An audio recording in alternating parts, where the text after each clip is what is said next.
Pascal. You are now rocking with that dude Pascal. We be going wild, Haitian in the building, so original. Got the haters catching feelings. Get your hands up to the ceiling and keep them held high. Cause St. Louis isn't ready. Forget about it, goodbye. Hold up, we just saying hi. Five somebody, rise up. Weekdays, catch us live. Somebody, let's go.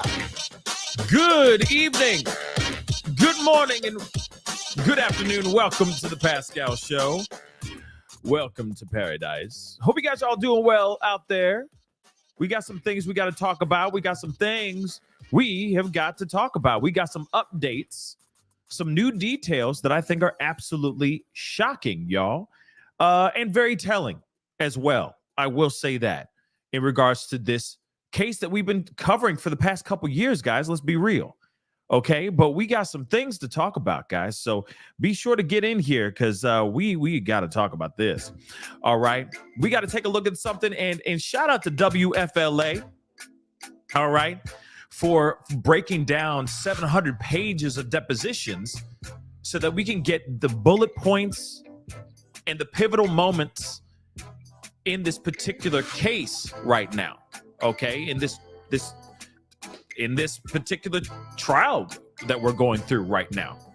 Okay, so this is very interesting nonetheless. All right, I appreciate you guys for being here. Sorry, I'm just looking at a few things, making sure things are up and running. Appreciate you guys for being here. Do me a favor, hit that like button down below, please and thank you. Crush it, make it scream out your doggone name. You know what the deal is. If you're watching on Facebook, please be sure, okay, please be sure to hit that reaction button down below if you're watching on Facebook. All right, be sure to follow my Facebook page if you're over there. Hit that follow button. Okay, if you're watching on YouTube, please be sure to crush that subscribe button. We talk about a lot of things on this channel. Today was a very busy day. I had so much planned for us today, but I just don't have time to do it all. I am one man. Okay, so I'm doing the best I can. All right, and I'll cover those stories when I get some time. But this just dropped, and I was like, this dropped a little bit ago, and I was like, you know what? I need to talk about this as soon as possible, because I know a lot of us want to know some truth. So please be sure to crush that subscribe button. Hit that follow button if you're watching on Facebook. I know I'm repeating myself. I don't care. Hey, if you want to support the channel, by all means, hit that join button down below. Please and thank you. Go and hit that family membership down below if you're watching on YouTube. If you just want to support in other ways, you could go hit my Patreon. It's on the ticker going that way. Down below it says patreon.com/the Pascal Show. Go check it out. Follow over there, okay? Or you can go and check out pascalmerch.com. You can support in that way too, okay? Lint in my mouth. That's normal, right? So anyway, guys, we got to get into this.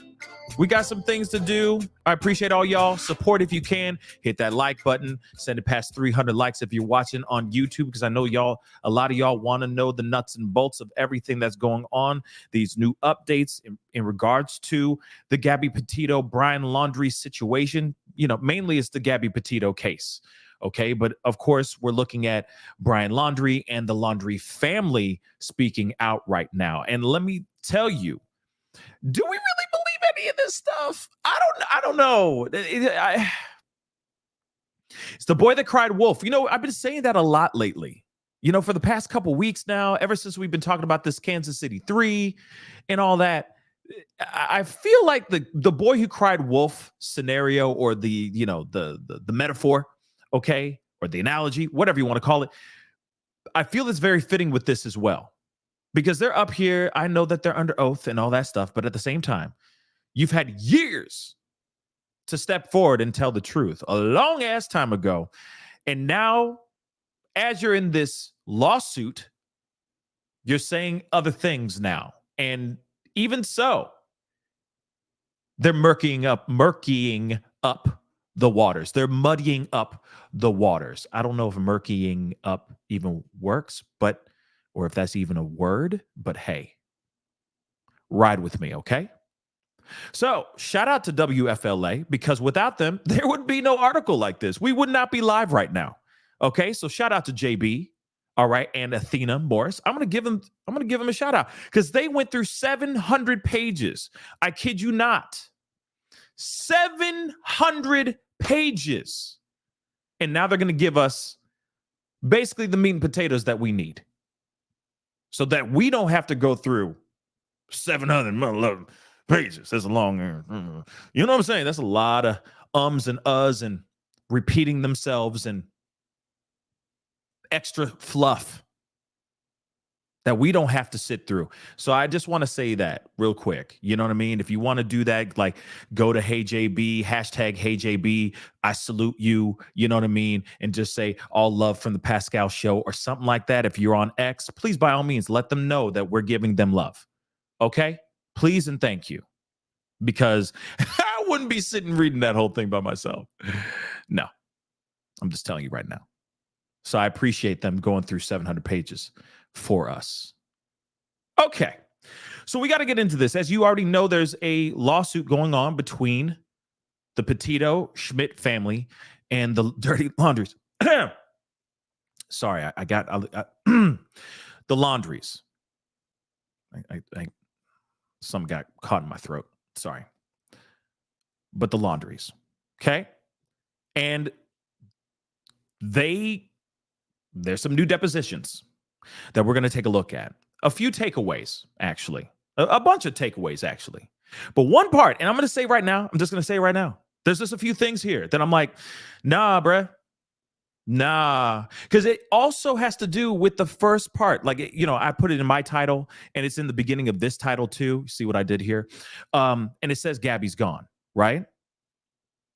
And all jokes aside, I'm not trying to be funny. There's something about the fact that how they respond and how they talk about this phrase alone that is absolute trash to me. And maybe, obviously I'm biased because I've been going through this whole thing myself. Okay? I've been going through this. We all have been going through this for years, man. So we all have feelings. We all feel some type of way about the Laundries just a little bit. Okay? Just a little bit. Can we agree on that? At least the ones that are on the side of justice for Gabby, right? So when we hear about Gabby's gone, I'm sorry, I'm getting ahead of myself and I don't care. But when we hear Gabby's gone and when they talk a little bit more about this, it's going to blow your mind. Okay? It's going to blow your mind. And you're going to be like, what? Bruh. So let's get into this. Okay? I know. I'm that guy who's like, I've already seen the movie. You know what I'm saying? I'll be like, he dies at the end. Oh, I'm sorry. I know. I'm that guy. Okay? I try not to be. Okay? But I'm that guy right now. All right? So let's get into this article. Shout out to JB and Athena. Okay? For doing the damn thing. Okay? Let's get into this article. In the hours after the unaliving, we got to use code words a little bit. This one's pretty safe, but we're going to use some code words here, okay? Sprinkled throughout. So in the hours after the unaliving of Gabby Petito, the Brian Laundrie made repeated phone calls to his parents, who years later continued to maintain they were never told Petito was gone, according to court documents released Monday. So that was yesterday. They went through 700 pages quick. I'm going to keep it a buck, all right? But, man, I wish I could read that fast. But moving on. For the first time since Petito's murder in August of 2021, Petito's parents, Joe Petito and Nicole Schmidt, and Brian Laundrie's parents, Chris and Roberta, I like to call her Roberta Laundrie, answered questions under oath in depositions for their civil trial scheduled for May. Okay, so they're not in trial yet. Let me correct myself. I'm so sorry. I did not mean that they were in trial. They're just going through their depositions. They're going through the questioning and all that stuff. Okay, but they are going into trial allegedly in May, unless things get pushed back. But we'll see. So WFLA.com has reviewed more than 700 pages of depositions, which took place in October 2023. Petito and Schmidt are suing the Laundries for their longtime attorney, Stephen Bertolino, I like to call him Baloney, for intentional infliction of emotional distress. The plaintiffs claim the Laundries were aware Brian had unalived Gabby and chose to do nothing other than release statements through Bertolino, including one expressing hope for Gabby would be found. We all remember that, right? So here's some takeaways from the 700 pages of depositions. And I'm going to do this real quick. I know I've been just blowing sunshine up those two's ass, but hey, I appreciate them going through all this for us. Okay? Gang, gang. Trust me, I'm not trying to get a job over at WFLA or anything like that. I'm just saying. I appreciate when people put in the work. Okay? It's appreciated. Moving on. Laundries say they were told Gabby's gone, but claim they weren't told she was gone, like that she actually passed. Of course, I got to use these doggone code words, okay? But yeah, let's get into this. In his deposition, Chris Laundrie admits that in August 29th, 2021, 2 days after Petito is believed to have been unalived, is the day when everything hit, quote unquote, hit the fan. Chris said Brian called him in a frantic state and said, Gabby's gone. Chris claims he has, quote unquote, no idea what his son meant. And after being asked for help, he called Bertolino, the family lawyer. So he has no idea what he meant by Gabby's gone, yet he's sitting there calling frantic, freaking out. Okay. Don't worry, we're going to play both sides of the fence here in just a second. Okay, so let me just give you guys the groundwork first. Okay? So, and they continued a question to Christopher Laundrie, and they said, and what did he say to you? That's what they asked Christopher Laundrie in this deposition. He continues saying, I asked him, how he was doing, and he was not calm, and he got very excited and told me things had, Gabby's gone, and he got very frantic. Everything was frantic and quick. So, Gabby's gone. Chris Laundrie responded. Meaning what? The attorney asked.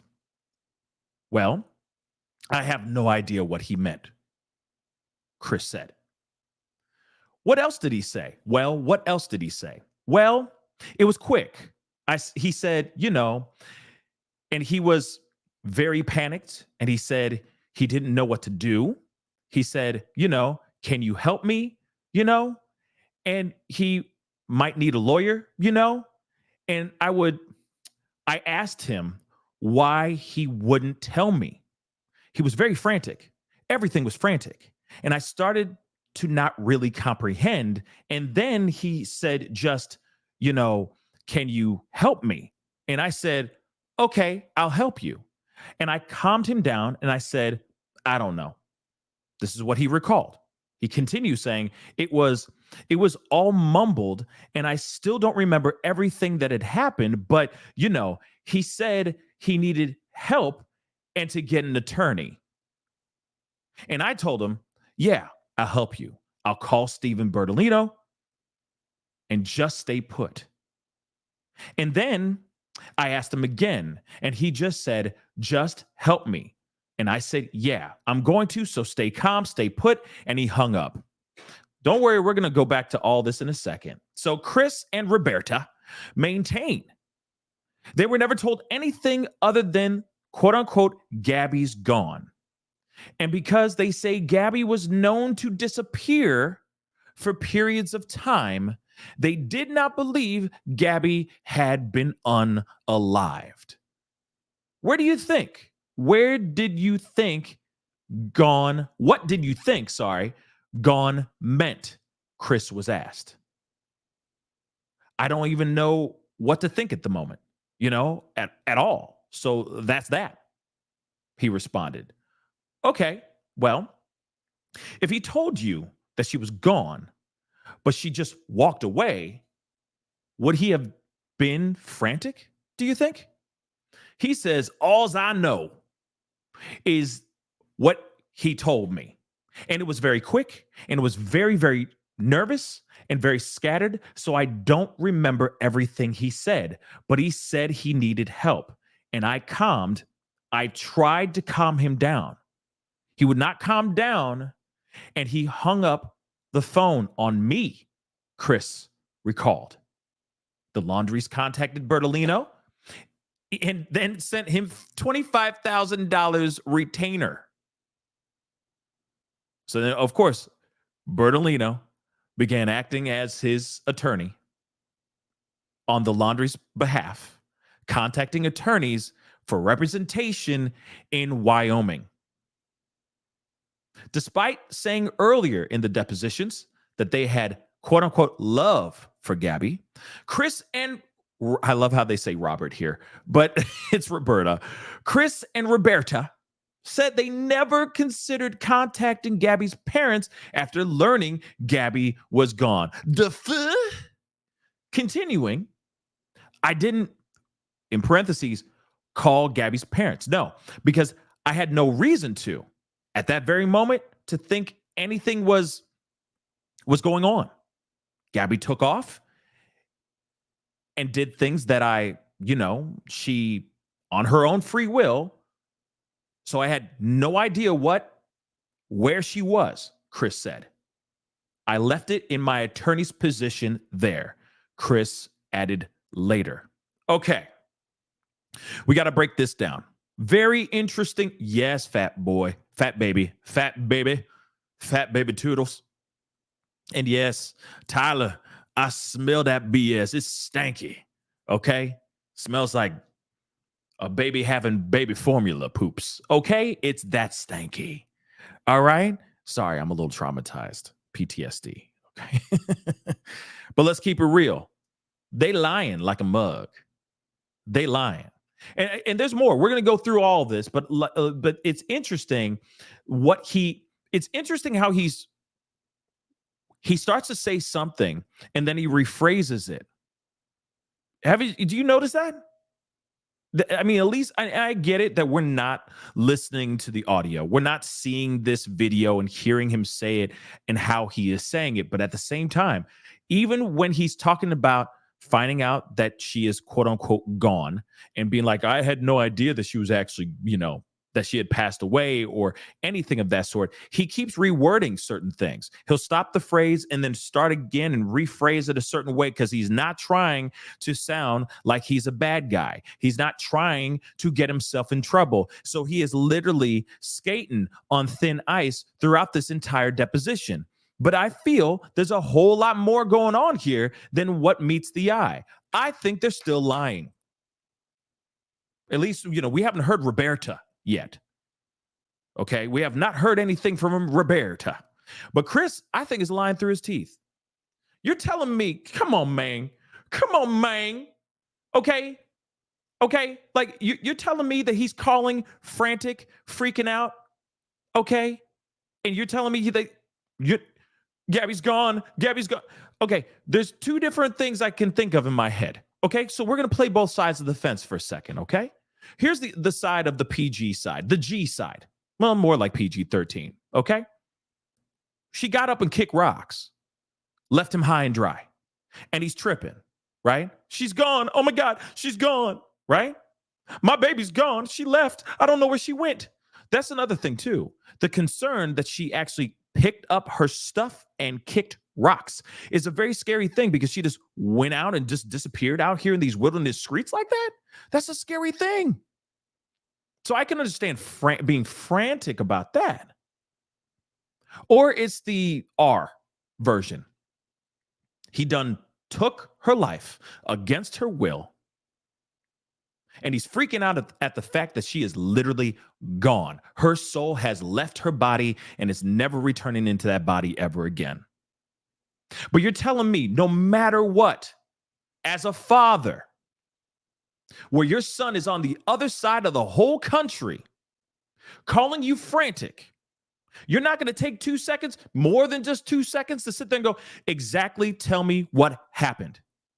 Tell me exactly what happened to Gabby. You say that she's gone. Where did she go? When you say she's gone, what happened? Especially if he's, as he says, everything was frantic and quick. He was very frantic. And, to a certain extent, you know how your son is when he's freaking out over he did a very, very bad thing, or his girl done left him. Those are two completely different energies. I'm sure all of us parents at some point, kids screw up. It happens. It's life, right? Dad, I messed up. Oh my God. Oh my God. Oh my God. Or Gabby's gone. I don't know where she went. We had an argument and I don't know where she is. You think that he would say more in the conversation if it was just simply her packing her stuff up and kicking rocks and leaving him high and dry. So for the fact that he's just taking what his son said at face value and that's it, is trash to me. It's a little lackluster in my personal opinion. The fact that he says Gabby's gone, and I love because this fits their MO. This fits how just dirty and lying ass they are. Pathological liars they are. Okay? I don't know why that came out like Yoda, but you know what I mean. Pathological liars they are, but I don't know why that sounded like that. Yoda doesn't sound like that, guys. But moving on, the fact that he's sitting there leaning on the fact of 2 words, and he's like, that could mean anything. So it doesn't mean that he said that she was dead. So we don't know.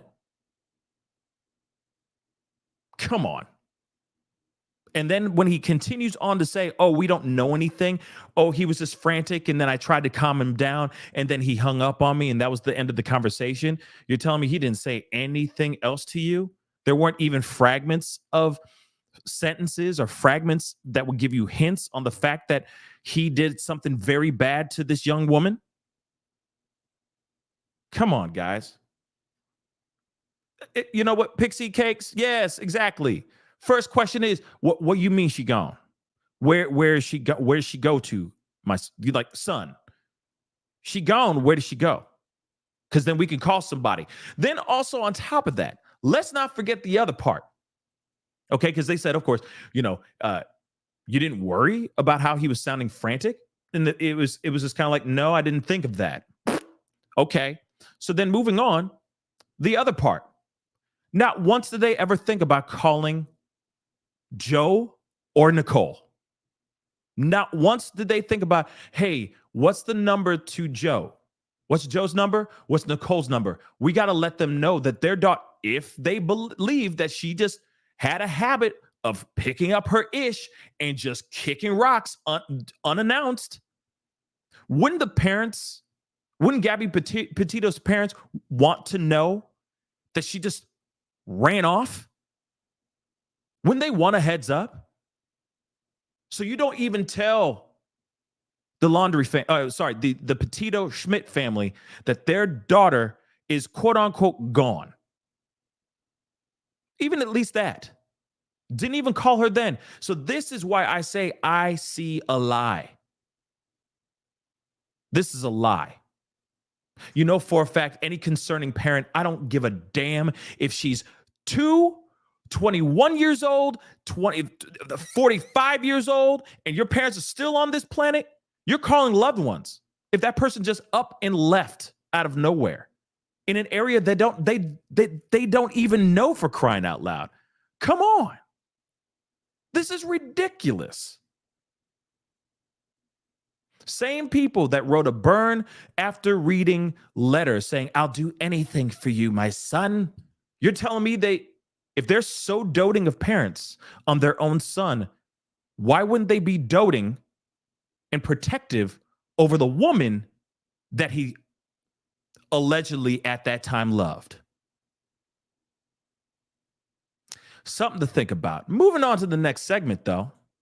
Sorry, I just call trash It's all BS in my personal opinion.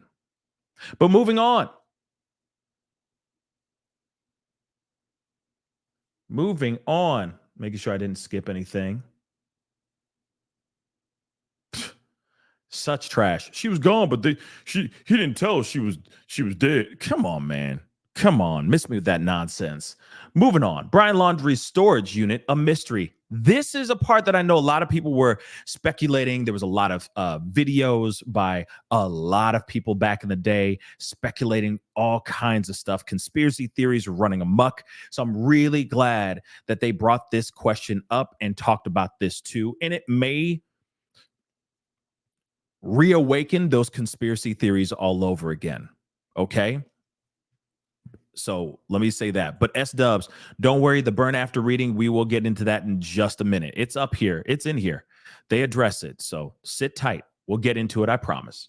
So the storage unit being a mystery. According to the depositions of Chris and Roberta, Brian moved all of his belongings from his parents' home into a storage unit in Florida a week before he left with Gabby on their trip, but never specified why. Now, on August 17th, 2021, 5 days after their encounter with Moab police, and remember, that's the infamous video that we all saw, right? Where they were at the end were told to separate, right? And that they did. She actually was, I guess, thrown in the back of the car, back of a squad car, and made to stay somewhere else where they were made to stay a night apart. Okay, so Brian left his trip with Gabby to fly all the way back home to Florida to move his belongings out of the storage unit and back in with his parents. Brian said this was to, quote unquote, save money. We're going to come back to that because that don't make no sense. But moving on. Why is it that Brian came back to do that instead of asking you to do it? Exactly. This is what was asked to Chris. Chris answered, we offered to do it. He seemed anxious to come home to say, maybe he just wanted to come home, Chris said. Well, that was 5 days after the Moab incident. Was there anything that you observed about Brian when he came home that caused you concern? He was asked. Chris responded with none. One syllable. Answer, none. And he didn't tell you that there had been a police incident between he and Gabby just days before? He responds again, no. And he seemed fine? He did. Did he have any bruising on him that you're aware of? No. Do you know why he came home alone? I don't know why he came alone. I just thought he wanted to come and see us and say hello, Chris responded. Really? Fly all the way back home just to say hi? Okay. Did you ask him why Gabby didn't come home with him? It sounded as if she wanted time to make her website. So that was the only reason that he said. She couldn't do it while she was there. I'm thinking this is a typo. She couldn't do it while he was there, I'm thinking, is what he meant. And he says, I don't know. So the next question is, did he tell you where she was staying? Yeah. Did he tell you where she was staying? Let me just make sure I said that clearly. Chris says, yeah. What did he say? Well, staying in the hotel. I don't know where exactly. Did he say why she was staying in a hotel? She didn't feel safe. So Brian put her in a hotel. Yeah, Chris said. Did he talk to you about the trip? Not really, no, he replied. Did you ask him where he'd been? No. Did you ask him how Gabby was? Yeah. What did he say? Everything's fine. Interesting. Petito's attorney, Pat Riley, says that even after countless hours examining the case, Brian's decision to presumably spend money, this is the part, spend money to fly home and put Gabby in a hotel to empty a storage unit he began renting out just 2 months prior remains a mystery. I couldn't agree more, because the thing is that if he was trying to save money, why would he go pay for a plane ticket, put her in a hotel, which also costs money? And plane tickets are not cheap, especially if you're doing like last minute plane tickets, unless you got some of these travelers voucher type thing, or you got a hookup from a friend and that kind of thing. Plane tickets are not cheap. Okay. But he flew all the way back home to Florida so he can empty out that storage unit, because he said he didn't want, because parents are assuming that he just didn't want to spend that money no more. He could have called up the parents and just said, yo, Pops, can you just go and just empty everything out? I can't physically be there, but can you do this solid for me? And this, even the dad was like, I offered to do it, and he did not want to do that. So it does make you wonder, why did he do that still? That part still doesn't make any sense to me. And I'm sure this is going to revive some speculations and some theories about that storage unit. But this was days after the Moab incident. Remember that. And I keep thinking that maybe, I don't know, maybe he had plans on emptying it out and maybe putting her in there. I don't know. I don't know. But something about it just ain't right. Okay? But moving on. Brian said he and Gabby intended to work at a pumpkin farm in Oregon. So during the trip home to empty the storage unit in August of 2021, Brian Laundrie spent 5 days with his parents in Northport while Gabby remained in a hotel by herself near Utah. Among the conversations Brian had with his parents, Chris says is that he and Gabby intended to drive to Oregon to work on a pumpkin farm. When he came home, did you have any concerns about him and continuing the trip? Chris was asked. No. And he told us again that they were going to Oregon to maybe work on a pumpkin place, that they'd learn farming and help with that season of pumpkins. That's it. That's what he told me. Interesting. I keep wondering, and I'm sure a lot of people are going to echo the same feeling, but I feel like he was already plotting. I feel like there was a plot to take Gabby's life way before he even got on that plane. I will say that. Okay? I will say that. I think he had plans, but he came back home. He was there for 5 days. Maybe he needed to get some things laid out, figured out, whatever it may be. And then after that, while he was there, he's pumping BS to his parents to make it seem like everything's Gucci and everything's fine. Being like, oh yeah, we're going to this place. And maybe it is a place that they've talked about going to during that time. Maybe they had plans on doing that, but his plans were different. That's what I think. I think he had plans, y'all. Why would you empty out your storage unit? Why would you do that? Because you're trying to save money? The hell? Okay. But I think he had plans. But he had to say something to his parents to make it seem like everything's Gucci. Between me and Gabby, everything's great. Everything's good. Whoop-de-woo. Okay? But I think that there was some serious static between them two. He didn't like it. That made him feel some type of way. And he started plotting. With all due respect. That's just my theory. Let's continue. Because that money part, I'm trying to save the money and all that, still don't make no damn sense to me. If you're trying to save every penny, you're not spending hundreds of dollars to jump into a plane and fly out and go, oh, Gabby, stay in a hotel. I'll pay hundreds of dollars for that too. That does not make sense. If you're trying to make every last dollar last for as long as it can, you're not doing all this extra stuff. You're calling up Chris and going, Pops, can you move that stuff out for me? I need to save a couple $100 the next couple months. for gas and food and whatever. So that doesn't make sense. Moving on. Joe Petito. There will never be, this is what he said, there will never be justice for Gabby Petito. This is tough. This is a tough part. When asked if Brian's demise allowed him to escape accountability, Joe said Laundrie took, quote unquote, the coward's way out, preventing his family from getting justice. And by him dying, were you not able to get justice?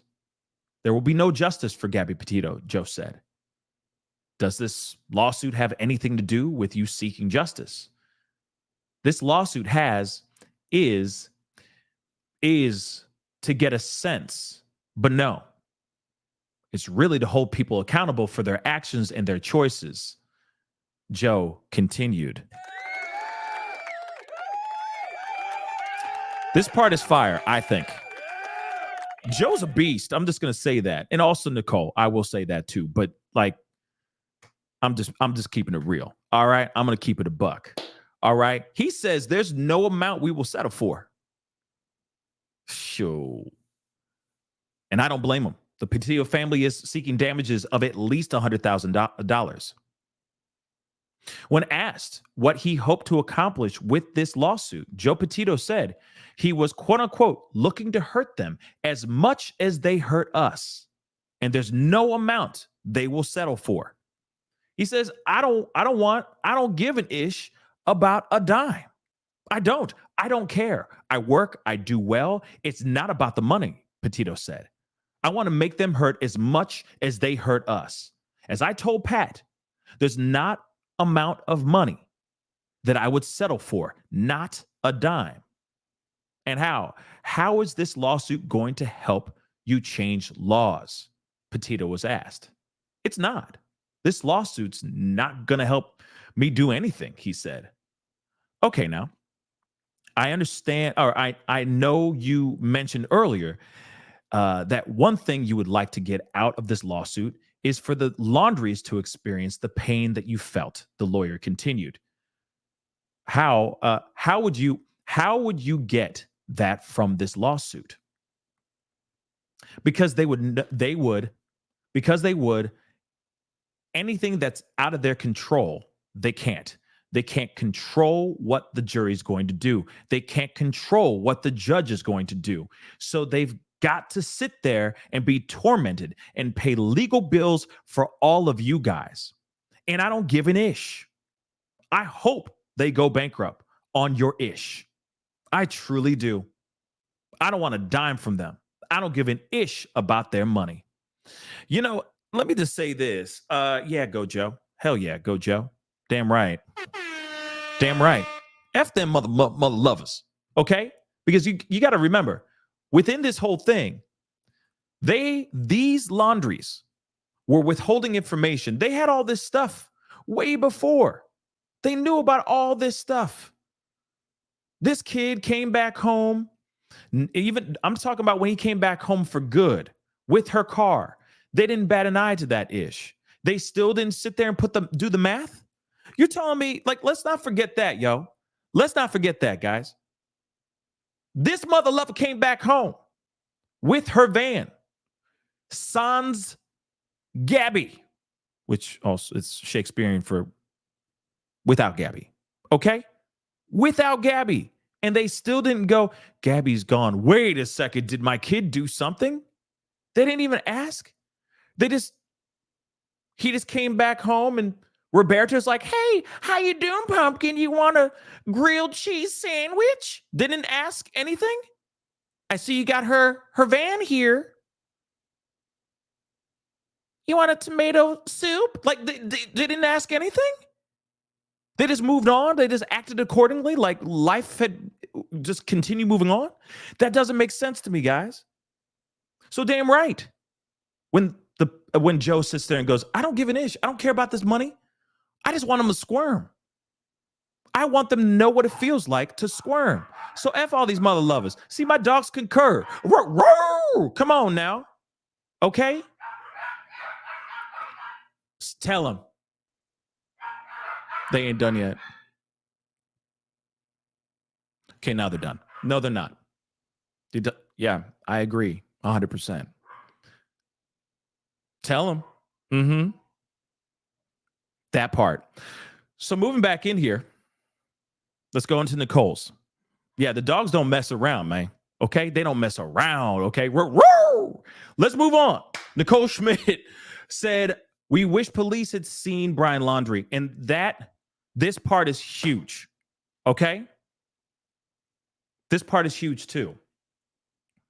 And I feel like the Northport Police Department has a lot of splaining to do because they dropped the ball. They dropped so many balls. Okay, that's what she said. But it's so many. Okay, so many. All right. I'm not a little dog person, by the way, S-Dubs. I am not. I'm not. I love my wife. Moving on. In her deposition, Petito's mother Nicole said that she was dissatisfied with the way Northport Police Department handled their investigation after her daughter was reported missing. Brian Laundrie never spoke to investigators about Petito. He refused to talk to police when they went to the family's home to question him about her disappearance, invoking the Fifth Amendment right. He went in and he went 1, 2, 3, 4, fifth. Okay? Fifth. He pleaded the fifth. And he's like, I ain't saying nothing. That's trash to me. How about, do you know if the media was putting pressure on the Laundries to make a statement? She says, I don't know. I was focusing on our side of things. Okay, they continue. What on your side of things were you hopeful that, whether it be law enforcement or the media, that outside forces would put pressure on the Laundries to make some kind of statement? She says, I was hopeful that the police were doing their job. I didn't care if the media were doing anything. I just wanted the police to do their job. You know, that's like, seriously, big time. The police did not really do their job. They let this dude, let me let her continue, okay? Or this is the question that they asked, okay? Now, you did seem to mention earlier that you were not satisfied with the Northport Police, with what the Northport Police had done, that you felt like the FBI had done a better job. Is that correct? She says, for the most part, yes. She responded. Okay, what is it that the Northport Police did not do that you wish they had done? They never actually physically saw Brian. So it would have been nice if they just knew that he was actually there, because they didn't even know he went missing. They would have seen him leave, apparently. They told us they were watching the house, but they didn't see him leave. So, and that is big time. I know I'm using the horn a lot, okay? But that's huge, guys. Let's keep it real. Even Nicole is calling out 5-0 and their lack of observation, their lack of aggressiveness. Because I'm telling you right now, other cases, other situations, they would have found something quickly. They would have found an excuse to knock that door down and get that man in shackles, or at least detain the dude and bring him in for questioning. But they would knock on the door, and then the parents would be like, he's pleading the fifth. And they're just like, okay, ma'am, have a nice day. And they just go back in their squad cars going off to Dunkin' Donuts. That, I'm sorry, is trash to me. And then when they finally, remember this? Remember that time when they actually pulled up and everybody's outside the house? You know, you had a News Nation out there, Brian Enton, filming their cops are pulling up to the house, right? I mean, literally, it was like a scene from a movie. All types of squad cars just pulling up to the crib. And they go to the house and he gone. It's like Kaiser Soze. He just disappears like a ghost in the night. Like, really, he did that. He really did that. And that really happened. Police, when they finally had some paperwork, when they finally found something to drag his ass in with, he was gone. Anybody remember that? That really happened. And like I said, it was like he disappeared like some sort of notorious villain, criminal out here. And then for weeks, they're looking out in the swamps trying to find this dude. Crazy, guys. Crazy. So I agree with Nicole. They dropped the ball on this biz naive. Big time. Big time. Roberta, let's get into the letter. Now, for you guys that don't know what this letter is, all right. When Brian Laundrie was found, okay, because, you know, I know that there's people out here that still believe that he's out here still alive and all that, thinking that he liked Tupac, all right, that he's Elvis still alive somewhere out here, you know, living in, I don't know, some tropical island or something like that. All right, he gone, guys. He gone. But they found his remains. And next to his remains, or near his remains, was a bag. And in that bag, this book bag, was a bunch of different items. There was a notebook, there was a couple other things, and then there was a letter in that bag. And in that bag, or in that letter, or on top of the envelope, was burn after reading. And this is a letter that Roberta wrote to Brian. And this is a letter that she claims she wrote before Brian and Gabby went on their trip. That's important to know. But of course, all of us are wondering or thinking that she wrote this after he had come home with the devastating news on what happened to Gabby. Okay? And that's still my theory too. Because what she says in this letter is very telling. And it makes you wonder, why would she write all of this before they went off on a trip? Like I said, I get ahead of myself. Let's get into this part. Okay? So she's saying embarrassing burn after reading letter written before Gabby and Brian's trip. This is what she's claiming. So Roberta spoke about the undated letter she wrote to her son, which she labeled burn after reading. The letter, which contains references to a shovel, burying a body, and getting Brian out of prison, is being used by the Petito family as potential evidence, and I don't blame them. Okay? I don't blame them for doing that. Because it's undated, guys. That's the most important part, which could also backfire. Let's not forget that. Could also backfire, but at the same time, because it's undated, but that could also be played in their favor as well. So a blurb out of this letter says this: nothing can make me stop loving you. Nothing or could ever divide us, no matter what we do or where we go or what we say. We will always love each other. That's what part of the letter said.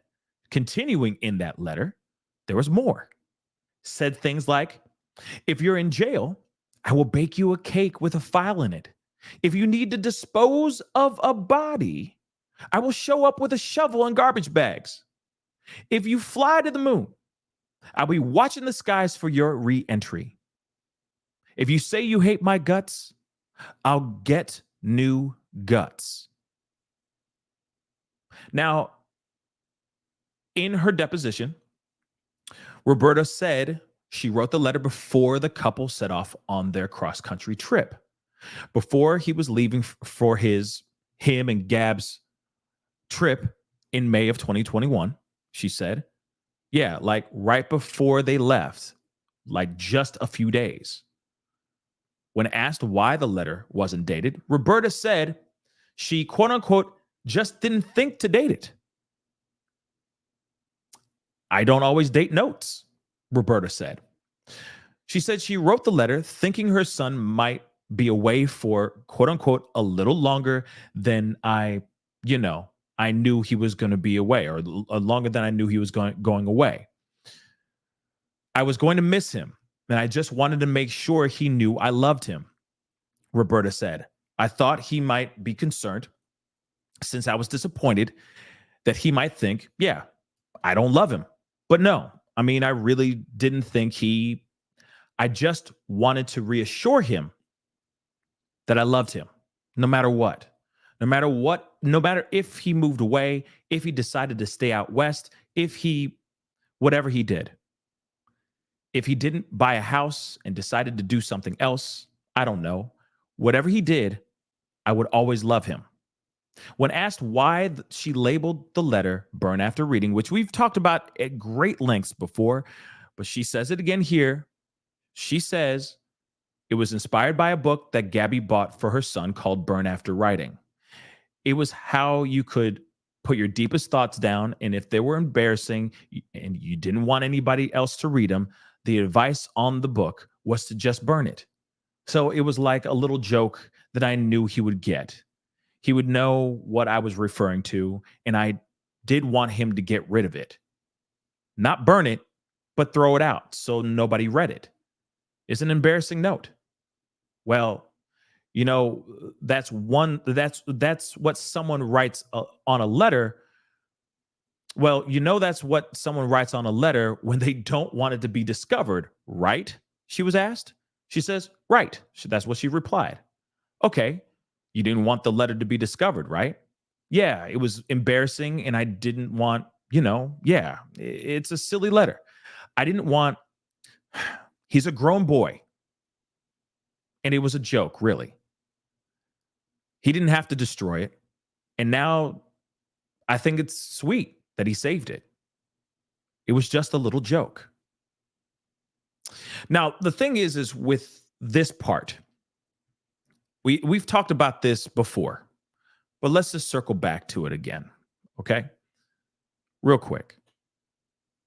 To me, it sounds like if her narrative, if her story is true, okay, and that's a big if, there may have been a little bit of tension between her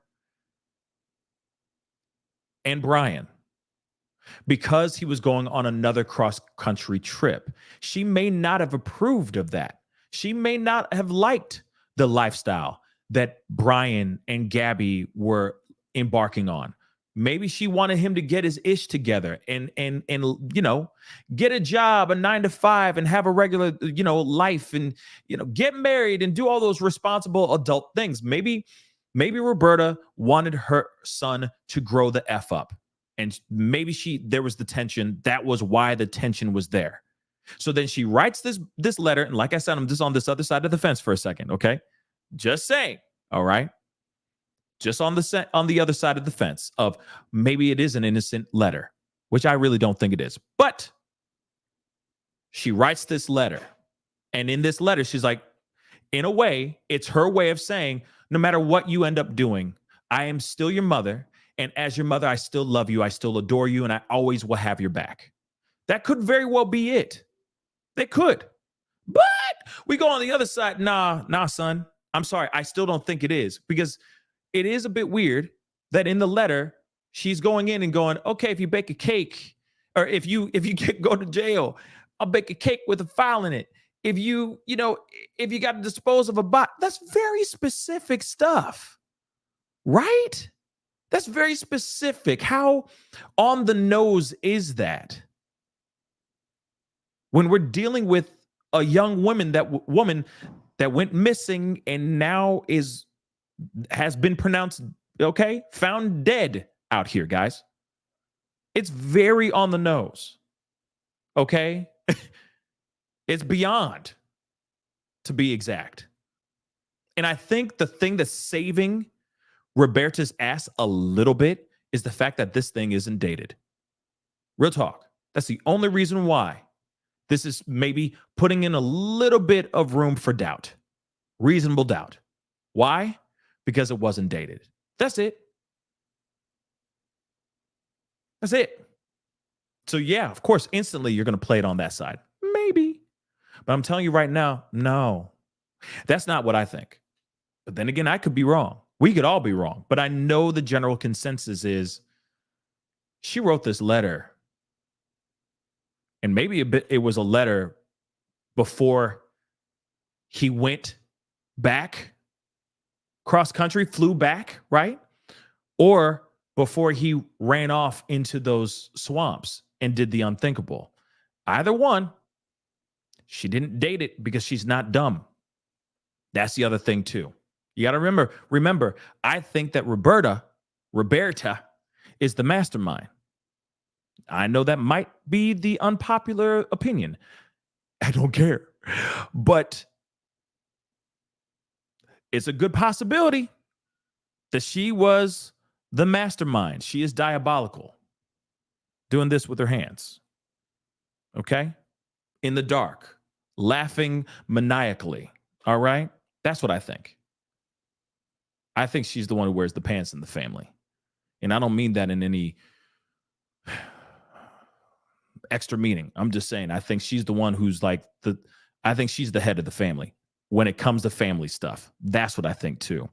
But that's another conversation in itself. Let's continue on.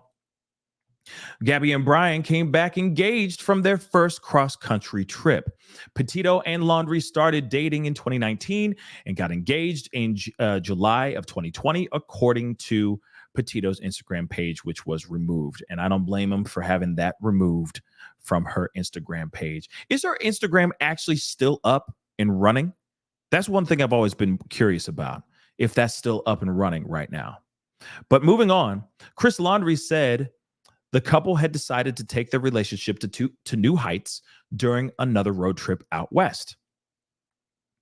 Do you know where they went? He said, where they went out west? The lawyer said, yes. I know they went all the way to Oregon. So where there was in between, I don't know. Did they ever get engaged? He says, yes. Do you know when they got engaged? Somewhere along the trip, I think. The first trip? Yeah. Did you ever have any concerns about the relationship between Brian and Gabby? Any normal concerns of somebody new, somebody you know, making commitments and all, but otherwise, no, he said. Do you recall any specific concerns that you had? He says, no, I didn't have any. See, now, this is the thing, though, real quick before we go into this next segment. These, in my personal opinion, these questions were wasted on Chris. I think the person that should have been asked these questions should have been Roberta. Roberta should be the one getting those questions. That's just what I think. I think Chris is, yeah, okay, whatever you need to do, son. Some dads are just dads like that. You know what I mean? They're just on the side. And then there's the overbearing, overprotective mama that cares about every single move that you make, so on and so forth. It seems like Roberta could very well be that person. Very controlling, all up in it, all up in your business, right? And then Chris is just like, okay, you tell me what I need to do and I'll just do it. You see what I'm saying? I don't think these questions were used on the right person. So I'm hoping that they asked those same questions. I mean, I don't know if they're done, but I'm hoping at some point, maybe during the actual trial itself in May, they actually asked those questions to Roberta, not to Chris. I think I just think he's a tool. And I don't mean that in a, like, you're a tool. I don't know, like, not in a degrading way. I just think that he's just, you tell me what to do and I do it verbatim, and that's it. I have no opinions here, kind of thing. Roberta, I think, is the one with opinions and thoughts. And I think she is always plotting. That's just me. Okay? In fact, remember, wasn't there a time when she was driving the car? They thought it was Brian, but it was actually her driving the car. And like I said, I think that there's a lot going on here. And a lot of it has to do with her moving the pieces on that chessboard. That's what I think.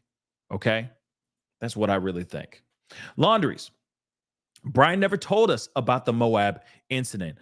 I think they're lying about this, but let's continue about this. And I feel like he's the wrong person to ask these doggone questions. But moving on. Chris Laundrie said he was not aware his son and Petito had been questioned by police in Moab, Utah, weeks before her demise. Police had stopped the couple on August 12th, 2021, after a witness reported seeing Laundrie put his hands on Petito. Body camera video shows police interacting with Gabby. The Petitos filed a wrongful death lawsuit against the department. And he didn't tell you that there had been a police incident between he and Gabby just days before. This is what they were asked. This is what Chris was asked. He responded, no. And he seemed fine. He did. Did he have any bruising on him that you're aware of? No.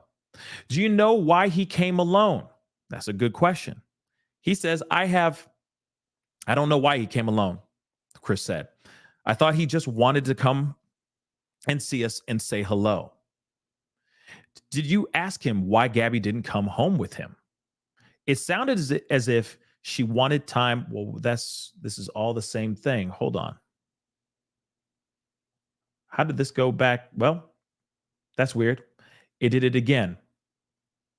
But I'm going to go back to this because we already read all this. It seems like there's a repeat there, which is weird. But moving on, I still feel like a lot of these questions should be asked to Roberta. That's what I think. And of course, let's not forget this. There is 700 pages of deposition that we're just getting kind of the nuts and bolts of right here. Okay, we're just getting the foundation. So there is a part of me that wonders if these same questions are being asked to Roberta and we're just not seeing Roberta's answers.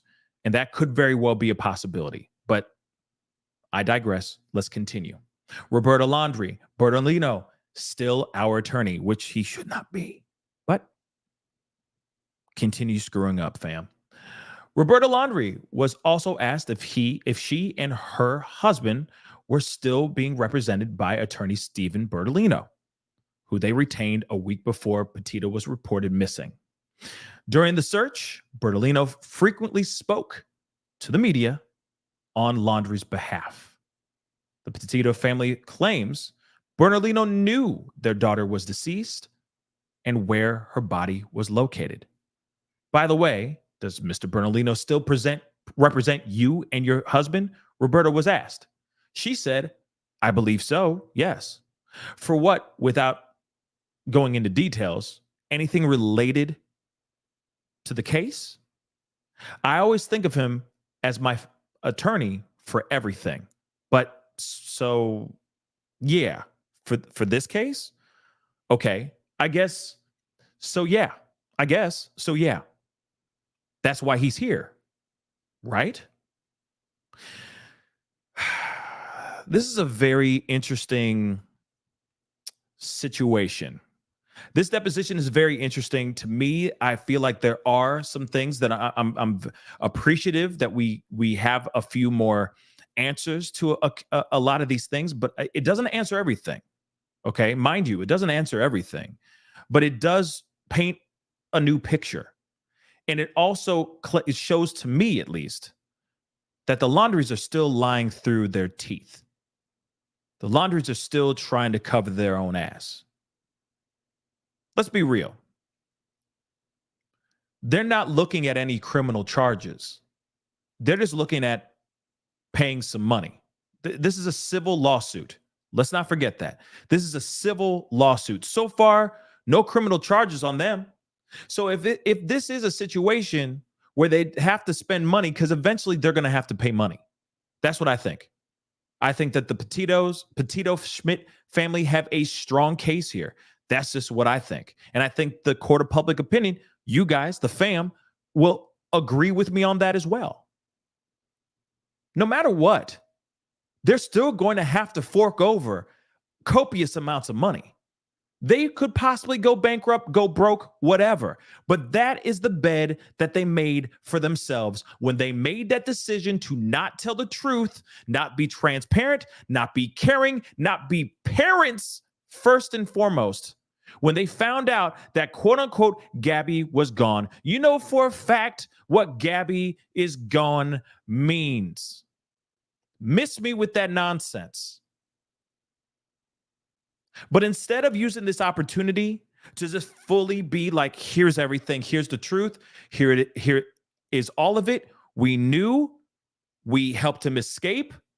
He didn't just leave out of nowhere, unbeknownst to us and all that stuff. No, tell the truth. The only thing you're going to have to deal with is spending money now. You're not catching any charges. So why not do this family,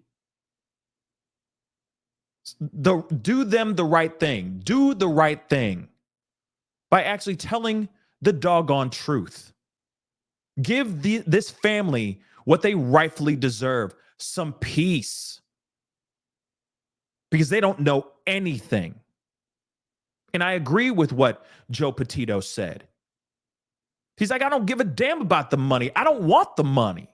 I just want them to suffer. I want them to know what it feels like to go through what we went through. Because this family, the Laundries, knew more.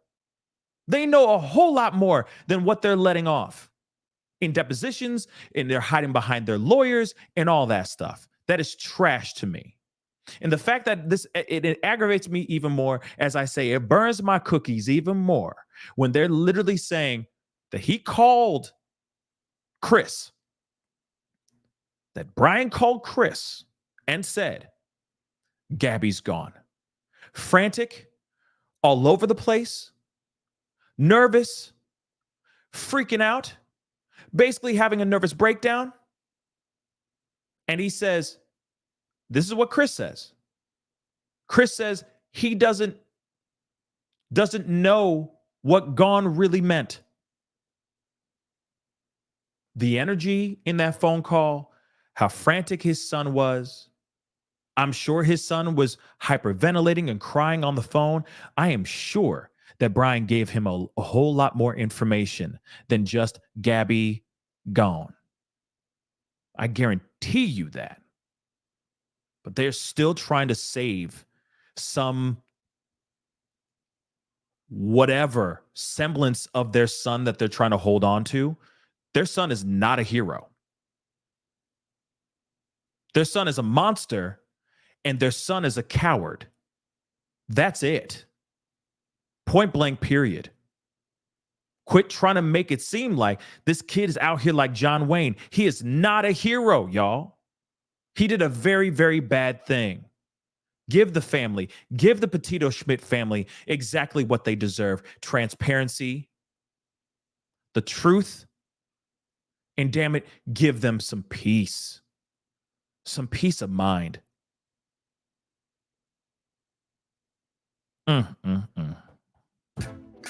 Anyway, guys, that's the show. I appreciate all y'all for being here. It really does mean a lot. Seriously, it does. It means a lot. You guys are awesome. Thank you so much for going through that. But shout out to WFLA again for holding it down. Pretty incredible. I appreciate them doing all that. No, I'm not going to open the phone lines tonight. Unfortunately, it's late, okay? And I got a long day tomorrow. Many miles to go before we sleep tomorrow as well. So we will be talking more. Trust and believe, okay? But I appreciate you guys for being here and chopping it up with me. Seriously, it really does mean a lot, okay? Wait, real quick before I forget this. Raven McCall, thank you so much again for being a member for the past 15 months. The whole thing has the order of mendacity. It had smelled that way from the very beginning. Love you all. Yeah, this is something ain't right about this one. And they're still not giving us the full truth. You see what I'm saying? They're still not giving us the full truth, and that is a huge problem. But hey, Petito Schmidt family continued to sue the pants off of them. Okay? And I hope it's making you feel a little bit right inside. And I'm telling you right now, them streets are cheering you guys on. So keep kicking ass. Anyway, guys, I appreciate you guys. Thank you, Yogi. I really do appreciate it. Thank you so much. It wouldn't be a great stream without you guys. That sounds weird. It sounds like I'm urinating. But you know what I'm saying? Without you guys, there would be no show. Okay? So I appreciate you guys. Do me a favor. Hit that like button down below, please and thank you. Please and thank you. Thank you, thank you, thank you. Hit that reaction button if you're watching on Facebook. Don't forget to hit that follow button on Facebook if you're watching on Facebook. Don't forget to hit that subscribe button if you're watching on YouTube. Okay? Odor of mendacity. Sorry. Odor of mendacity. Thank you, Raven. I misread it, probably. But I appreciate you. Thank you so much for that comment. All right. I appreciate all y'all. Subscribe. Check out my Pascal Show merch or pascalmerch.com. Okay? Check out my merch. I'm sure you're going to really appreciate it and enjoy it. So go and check it out. And I will talk to you guys very, very soon. It's getting late. Okay? It's getting late out here.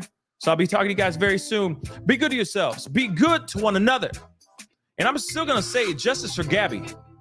Justice for Gabby. May she get that. May it be granted at some point. One day. In fact, I'm wondering if Brian Laundrie's sister just going to finally start squawking out here. I just feel like it's going to be somebody not Roberta or Chris, but that's still connected to this in some sort of way. That's just out of nowhere. Just going to be like, I can't take the lies anymore. Here's everything. Here's my firsthand experience. I'm hoping for that. I'm hoping for that. It won't happen today, but I'm hoping it'll happen soon. Anyway, guys, it's time to get going. Love you guys. Have a great night. Be good to yourselves. Be good to one another. And I'll see you guys very, very soon. This is the Pascal Show. Bye.